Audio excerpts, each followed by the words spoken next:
rearranging the geometry of the body is about creating a divine form from an ordinary flesh and bone system that we have. These 114 chakras, if we rearrange them in a certain way, a complete different possibility becomes available around those forms. So in India, such people get referred to as Bhagwan.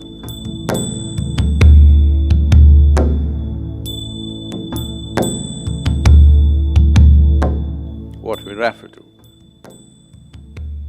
as the universe or as cosmos is essentially a complex amalgamation of forms. All these forms, planets, stars, the whole systems, these are all forms. When these forms evolve over a period of time to become efficient forms, seemingly perpetual, they have become seemingly perpetual in our experience because of the perfection of geometry that they have arrived at. It's not something that it suddenly happened. Each one of these forms have evolved over a period of time. Certain forms which evolved beyond a certain point. When I say a certain point, if a form evolves beyond what the human form is competent of doing, then we would refer to that as the divine form, because anything that is above our capability and competence becomes divine in our experience. So when we say divine forms, the misunderstanding in the monotheistic religions is that those who have many forms have lost their way. That is, they do not know what divinity is, they have invented too many images. These forms are not invented, they're derived. By observing the nature of the universe, identifying that certain forms are able to perform and exist in a reverberance which is beyond what is normally considered human, then all those forms we identified as divine forms, which are worthy of looking up to.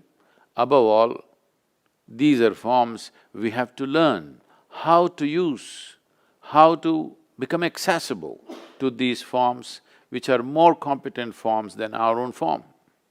There are natural forms on this planet which can function in a higher intensity than the human form, or we can assemble forms, or we can create forms, a certain combination of forms which will function in a higher way than the way we are right now.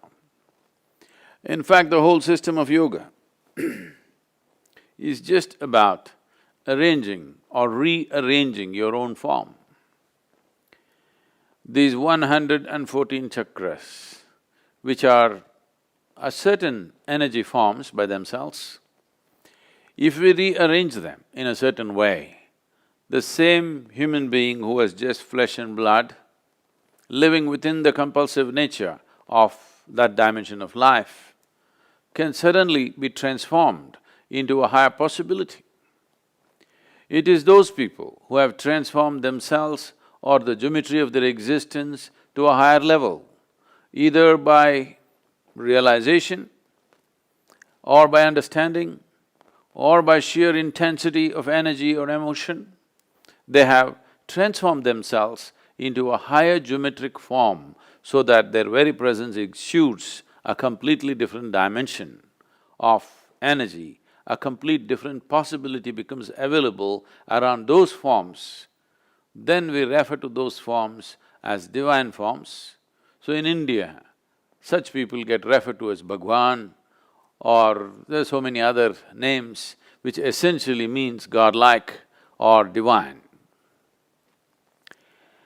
The nature of the human body has come with a certain arrangement.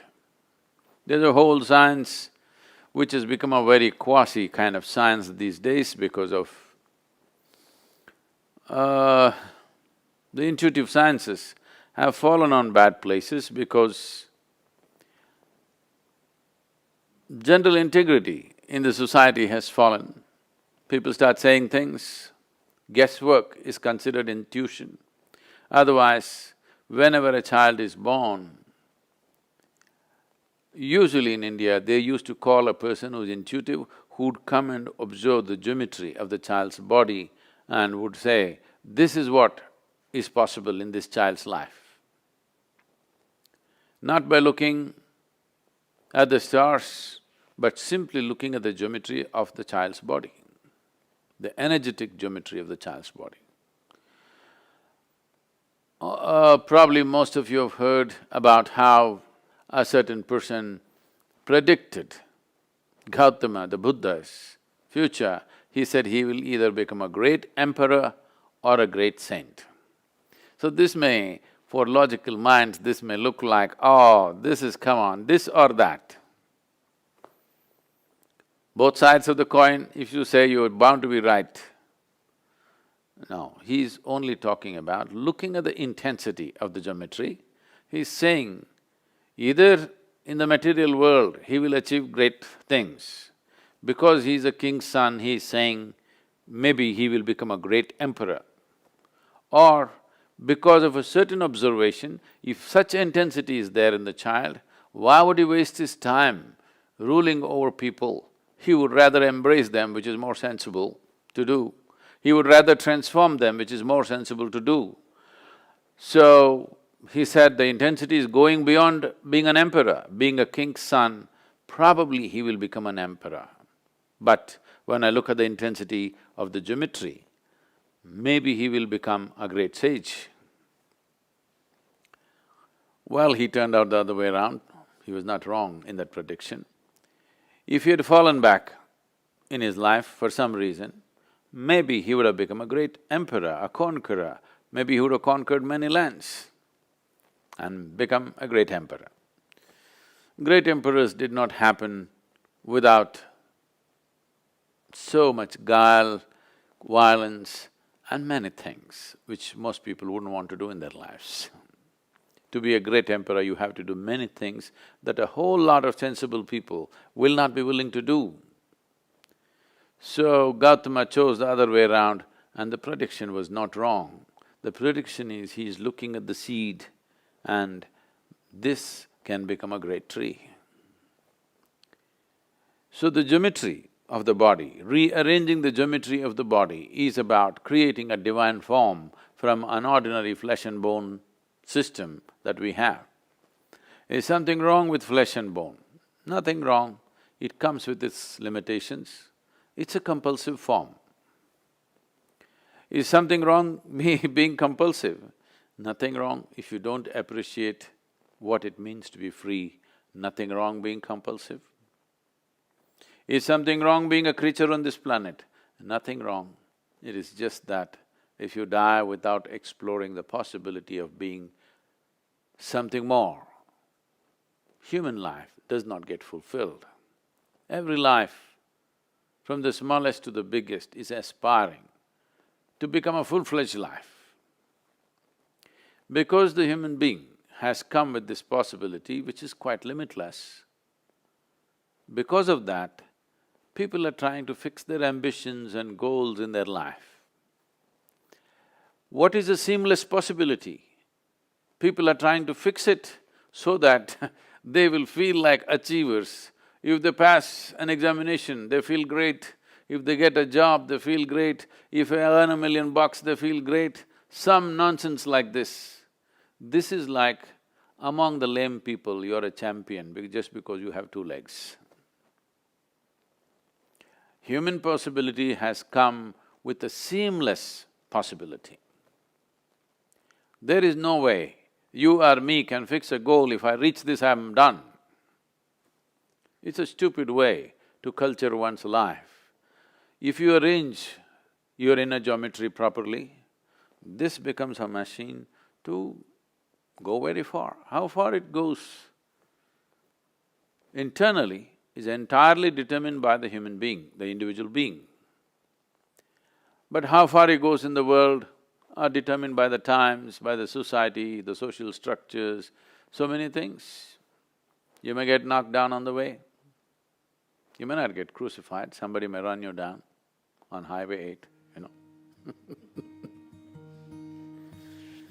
So, how far we get in the world are subject to many things. How far we get within ourselves is just a question of arrangement of geometry, understanding, realization, understanding and the competence of being able to arrange it. The whole yogic system, starting from the physical phase of asanas to everything, is essentially to reorganize or to re-engineer our geometry in such a way that it begins to function in a way that you have not imagined possible till now. To live your life beyond your ambitions. The stupid ambitions have come to you because of a limited society in which you're living. Based on that, if you are a little one step ahead of your neighbor, your ambitions are realized. No, I'm not just thinking about this, I want to be the richest man in United States. It is still among the lame. Among the lame you're a champion, that's all. So, a seamless possibility need not be encapsulated into something silly based on the circumstances in which we are living right now.